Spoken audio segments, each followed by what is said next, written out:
তোমাকে আর সংসার করতে হবে না ক্ষমতা, তুমি যাও গিয়ে ডিউটি করো।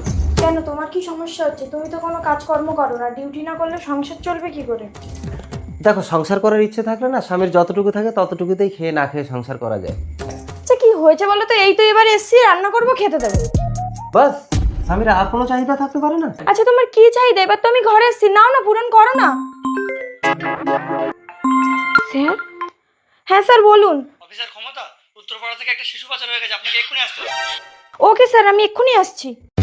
দাঁড়াও, তুমি এখন কোথাও বেরোতে পারবে না। এক্ষুনি এটা শিশু পাচার হয়েছে, আমাকে এক্ষুনি যেতে হবে স্যারের রাতে 7টা ছাড়ো। আমার থেকে তোমার স্যার আগে হয়ে গেল। আজ আমাকে অ্যারেস্ট করে জেলে ঢুকিয়ে তোমার যা খুশি সারা জীবন করো। তুমি আমাকে মেরে মেরে ফেললেও আজ আমি ডিউটিতে যাব। ক্ষমতা, আমি তোমার গায়ে হাত তুললাম, তুমি আমাকে অ্যারেস্ট না করে ডিউটিতে বেরোচ্ছ? তার মানে তুমি স্বামীকেও বাঁচাবে, ডিউটিকেও বাঁচাবে? তা হবে না, হয় তোমার ডিউটি না হয় স্বামী, যে কোনো একটা তোমাকে বেছে নিতে হবে। বলো তুমি কোনটা চাও। দাঁড়াও, আজ তুমি যদি ডিউটিতে যাও আমি এই বিষটা খেয়ে মরবো।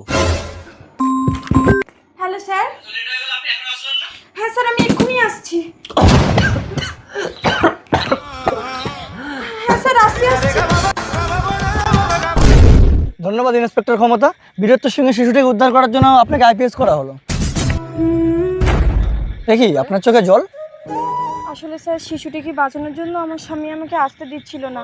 আমি জোর করে এসেছি বলে আমার স্বামী বিষ খেয়ে আত্মহত্যা করেছে। সে কি আপনার সমস্যা? আপনি তো আমাকে বলতে পারতেন। না স্যার, পুলিশের চাকরিতে কখনো নিজের স্বার্থের কথা ভাবতে নেই। দেশ এবং দশের জন্য নিজেকে বিপন্ন করে দিতে হয়। সাব্বাস আইপিএস ক্ষমতা।